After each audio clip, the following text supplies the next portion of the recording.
Hello friends, in this video I will be covering the most important methods of these data types. So first I will be covering the string. So I have listed out all the important methods that is very useful for the for defining a string or use across with the different implementation of a string. So how can you define any string object? Just let me open the terminal. You can define with the s single quote, that is define one object of a string. Okay, or also you can define with string.new, so it is also created an object. So that's the simple way of defining any string object. Okay, now I will cover the interpolation. What is interpolation? Suppose if there is any variable name that you need to use inside the string, then you can use the interpolation. I am just defining a variable name Neetesh, and now if I have to use my name is, if I have to use this variable name, then this is the interpolation syntax: hash open curly braces and close. Now inside that I can use the variable name. So see, I have created a string object. Inside that I can access this name variable. So it has replaced the value is Neetesh. So this is a simple way of using interpolation. And the next thing is single quote and double quote. You can define the string with single quote or double quote. Okay, but the single quote is recommended for defining a string when we are not using interpolation. Okay, and when we are using interpolation, then use the double quotes. What's the difference between them? Single quote is good for performance reason because it does not evaluate any interpolation.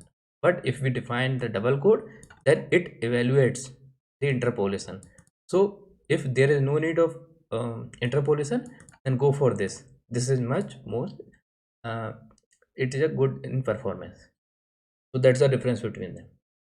So, and you can, the next thing is you can use the less than operator. What's the use of this? Suppose if I have created any string, simple string, you can assign, you can push something as s, you can use any name. So it has just assigned this value inside this. Now the value of s is Neetesh. Even you can assign more this. Now the value of s will be Neetesh Gupta. So if you want to push something inside the string, you can use this symbol. Okay, what's the benefit of this? It does not create a new object. For example, let me show you here. I am just assigning it again. Now I will ask s dot object id. What is your object id? Object id. So it is telling me my object id is this. Now if I am assigning anything here inside this, so it is not creating any object.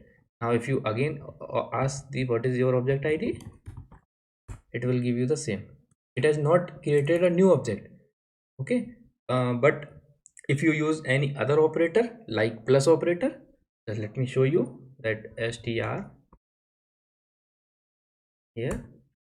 Now I will ask what is your object id, it will give you this. Now if str equals to str plus, if I am using the Neetesh, it will also push something, or it will append something, but here it has created the new string plus string. Okay, now if I ask what is my object id, here object id has been changed. This is the new object id, and here this is the object id this. So this is different. The object id is here is different. So instead of this, just use this operator, or you can use the concat as well. So str dot object id. So if this is the object id, and if you want to if it does not create the new, if you do not want to create the new object, then you can use string dot concat. For example, I have used. So if you ask what is now object id, so it will not create the new object. Here the object id will be same. It has not created here the new string. Okay, and next method is length. You can ask the length of any string. So dot you can ask, it has 7 characters. Okay, capitalize is a method that is just capitalizes. So it is first letter will be capitalized. And this method down case, if suppose there is a Neetesh, it will down case Neetesh. Suppose if there are multiple character, it will also down case that. Everything will be here, will be converted into the down case. Every character is now a small character.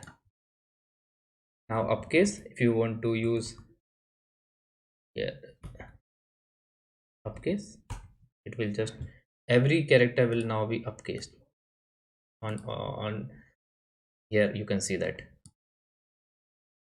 Also there is one more method, characters. Now it will convert into a string array. Okay, here you can see that string array of every character, it has converted into the character. Okay, so this is the char methods. You can also ask something that if that has been included inside this as well. Suppose if I want to ask something that it has included the substring tesh, it will return true. If I ask something it has included Gupta, it will return false.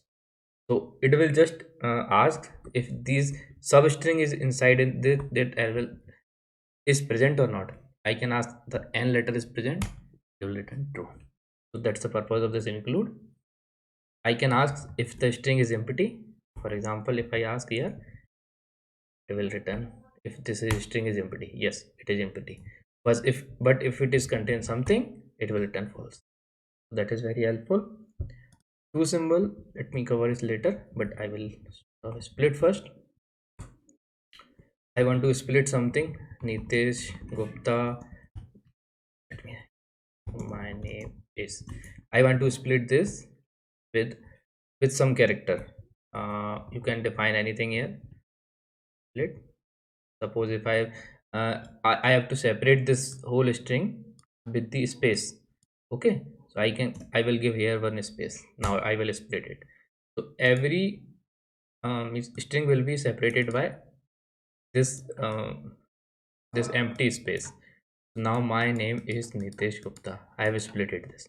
You can use split with any other thing. Like if I have to use I have to split this string with the neatest keyword, I can do that. It will now split with this character. First letter will be first value of this string will become like this. My name is Nitesh. Now separate this with the second string will be Nitesh Gupta. So with this keyword, I want to split this string so that you can define inside this method. Now last thing is I want to cover this string. I can convert uh, any string to symbol. Now here it has the symbol. It has converted this string to the symbol. So I will show you what is the benefit of symbol when we will cover the next thing is symbol.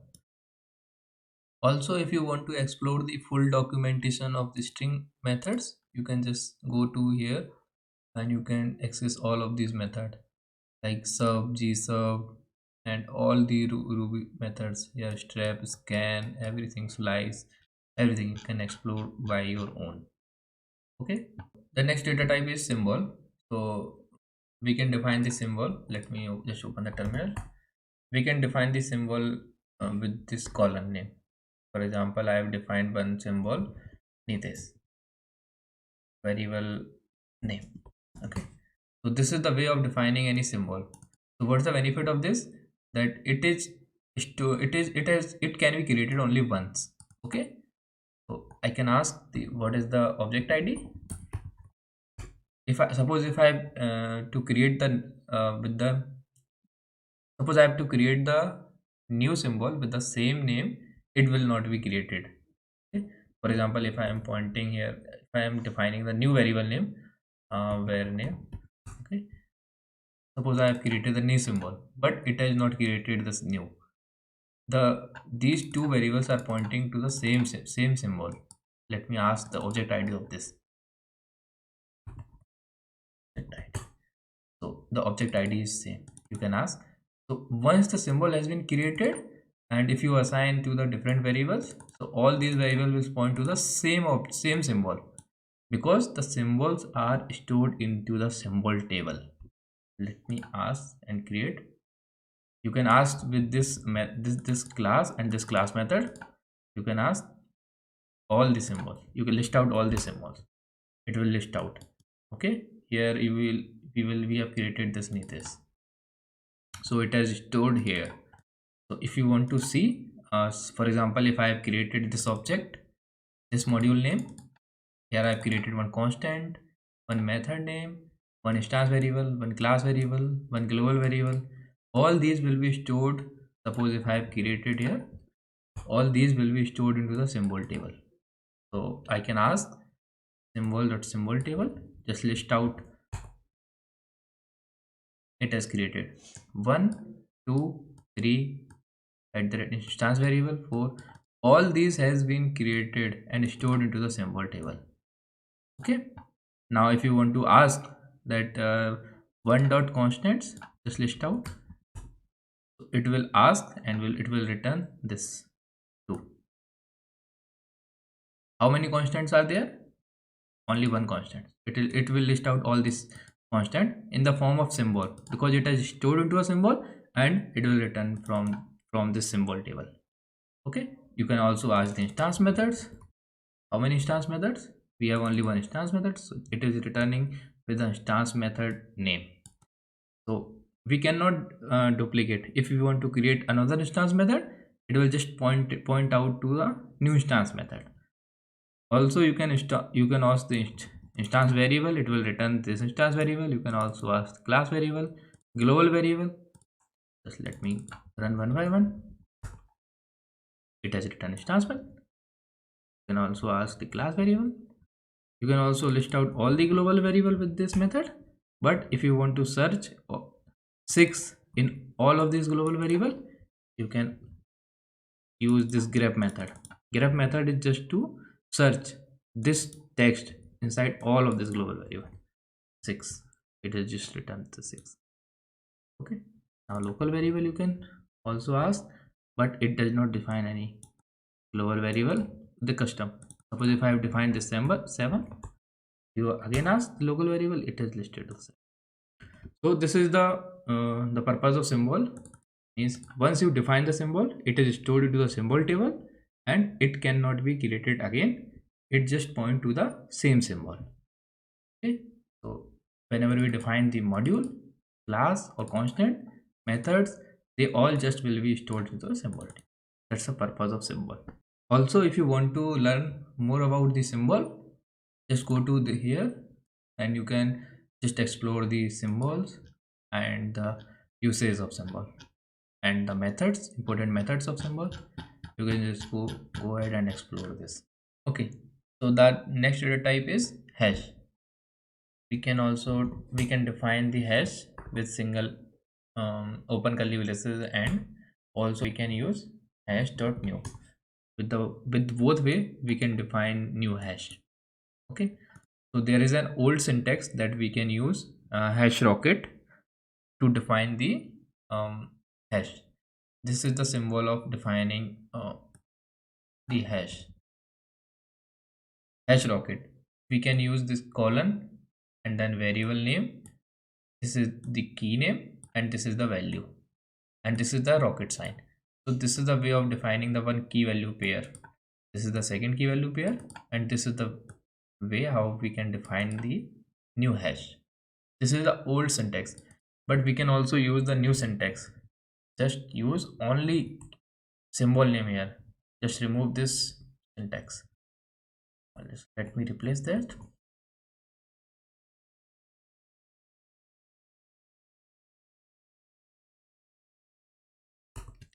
With the same way, with this symbol name, we can also define the hash. If you see, the output is same. This is the output, this is the output. So that's the way of defining the hash. There is also another way that we can define the hash. Here we are using the symbol. We can also define the string. Okay, Let me show you. Name. I also defined the hash here with the string key name. Key name is here is string, here is symbol. How we can access it? For example, here, if you want to access this value, you can ask h name. It will return the value. But if you want to ask the h with symbol, it will return you a nil. There is a slight difference here. If you have defined the hash with the symbol, then you can also access, then you can only access with the symbol name. For example, let me show you. You can access the value of foo here is 0, but if you can define with the symbol name only, if you define with the string, it will return you the name nil. Okay, so see whether what's the purpose of you, that if you want to define with the symbol or string, so both way you can define the new hash. Also, I wanted to highlight some methods. Here's keys. For example, if I have defined this hash, I can also ask only what are the keys. Hash dot keys. It will return you all the key name. Okay. I can also return with this. I can also ask the key name for this hash dot keys. It will return you all the keys. So here the key name is name. Okay. You can also ask the value only 0, 1, 2 hashware dot values. This is the method that returns the keys and value. That is the important methods, keys, values. You can also delete if the value is 0. So if value is 0, okay, then return this key value pair. Okay, let me define this. So this is the method that will return. Now what is the h? What is the value of new hash? It will return the foo. Okay, no, wait. If the value is greater than 0, then it has returned everything. It has deleted everything. So if the value is 1 or 2 that is greater than 0, then it has returned this key value pair, this value pair. Now what is remaining? That is remaining the foo. So it is just, that's why it is returning h. See here. Also there is one more important method.